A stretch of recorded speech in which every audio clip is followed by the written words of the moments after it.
Market Cup guys. Dito ako sa Market Market. Market ako. It also serves as Palabas guys eh. of Provincial Information Office in Samarita.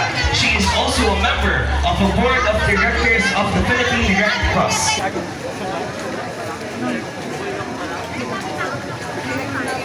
Nasaan mo sila sa kanila? Hindi yan mas wala pa. Di ba yung may lalabas na?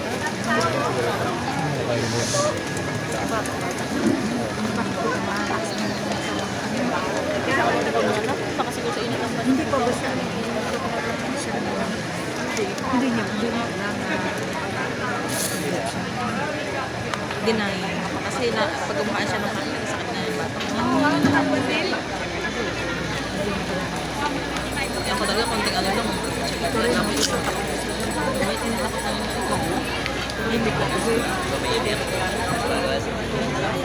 ito na lang ako binibigay. Okay naman. Kaya lang sumasakit ng batok. Hindi na yung clinic yan. Maraming tao guys. Maraming tao doon. Market. Maraming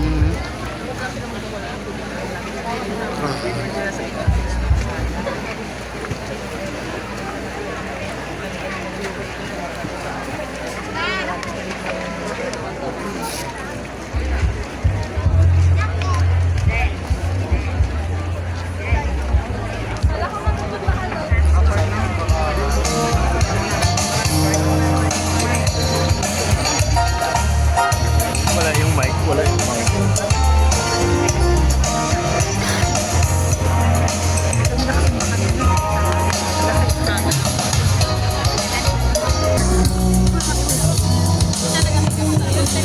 Alright, once again, magandang gabi po sa inyong lahat. And before I proceed to our media personality, I would like just to greet and acknowledge our sponsors right here. Napakaganda at nakaka-fresh nyo po. And of course, maraming salamat po. Ngayon pa lang, hindi pa nagsisimula ang ating pageant. Pero nasa preparation pa rin tayo. Pero you are giving us your 100 support for our pageant, for the coronation night of Ginoon Binibining San Jose. Maraming salamat po sa inyo.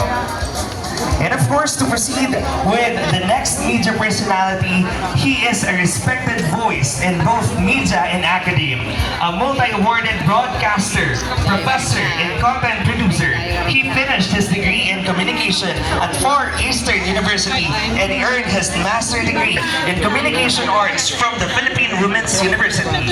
He currently serves as the program chair of the Development Communication Department at Occidental Mindoro State College and a station manager of OMSC Campus Radyo Calibasib.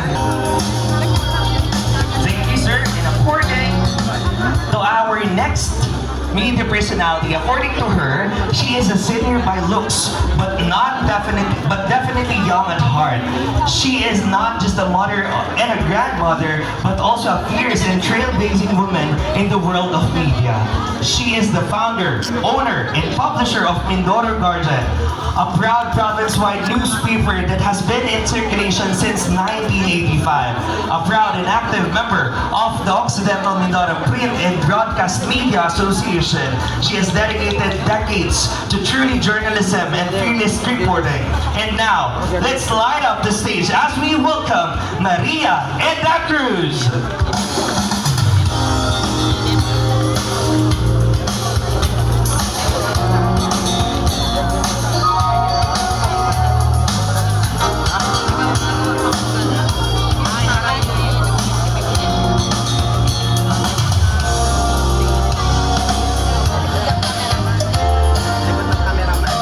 Thank you so much, Ma'am Maria Edna Cruz.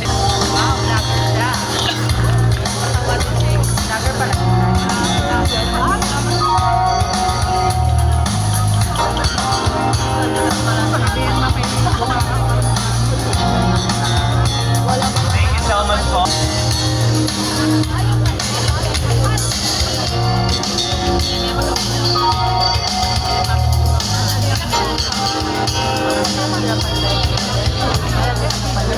Sa ngalan po ng ating minamahal na Mayor, Mayor Atty. Sila Daga, ating pong Vice Mayor Sani Abel, at ang buong sangguniang bayan ng San Jose.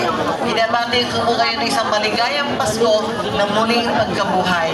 Napakaganda po ng araw na to. Dahil itong araw na to ay sinasabi ko natin Easter Sunday. Na kung saan ilalabas na po natin, ipe-present po natin ang ating pong mga kandidata para po sa ating Ginoo at Binibining San Jose. Una po sa lahat, tunay po nagpapasalamat kami, lalo na po ang papunuan po ng ating pong local government unit na kung saan we are celebrating our 116th anniversary, founding anniversary po ng bayan ng San Jose at siyempre po ang Pistang Parangal ni San Jose sa pangunguna po ng ating pong minamahal na nandiyan po si Don Bustos at siyempre po ang Pangulo naman po ng Pistang Parangal ni San Jose si Dr. Arnulfo Villanueva. Tunay po na sinimulan po nila ang lahat ng mga preparasyon nito kaya binabati po nila lalong-lalo na po ang committee in charge dito po sa ating pong committee ng Ginoo Binibining San Jose. At siyempre po maraming salamat po nandito ating mga media personalities.